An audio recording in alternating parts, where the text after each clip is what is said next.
Kalpošana. Sveiki, draugi! Šīs nedēļas afirmācija ir kalpošana. Kalpošana ir cildinoša. Tas ir veids, kā ziedot savu cilvēka mazumu lielajā realitātē, kas ir Dievs. Pakalpojumu nevajadzētu sniegt ar domu, ka tu kalpo tikai cilvēkiem. To ar iekšēju apziņu vajadzētu sniegt Kungam, kas mīt visā radībā. Kad mēs kalpojam citiem ar šādu garu, mēs jūtam mūsu pašu garu, kļūstam brīvu no egoisma. Miers tad piepilda mūs aptverot, ka nav neviena, ar ko mums vajag sacensties. Kāds prieks domāt, ka mēs piederam Dievam? Un tad kopā noskatīsim afirmāciju, skaļi klusāk, čukstus, un tad atkārtojot to tikai mentāli.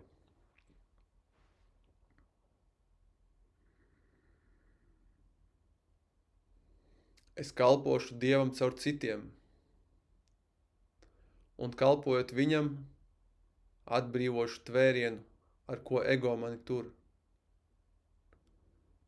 Es esmu brīvs Dievā, Dievā esmu brīvs.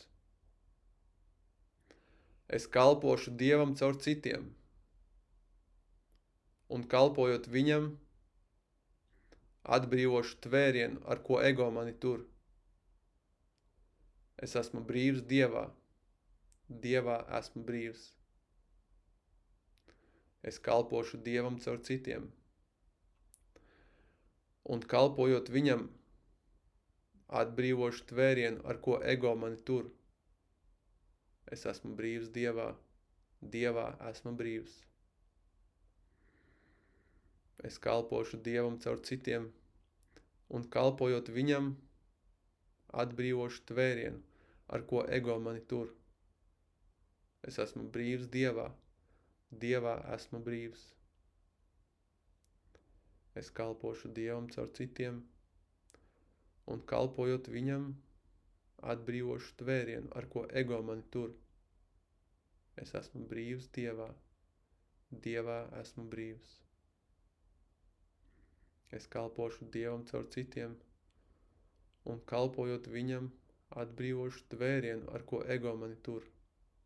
Es esmu brīvs Dievā, Dievā esmu brīvs. Un tā atkārtoju tikai mentāli.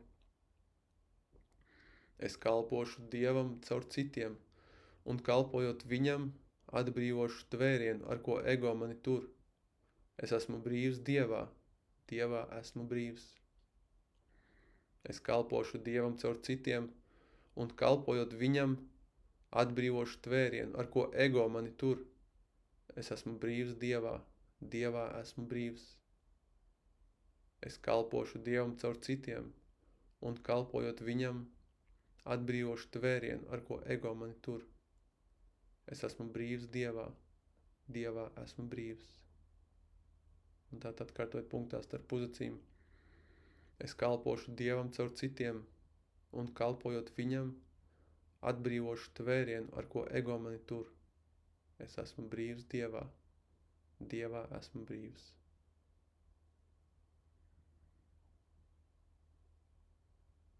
Un kopā noskatīsim lūkšanu. Viss, ko es daru, Kungs, es daru priekš tavas mīlestības.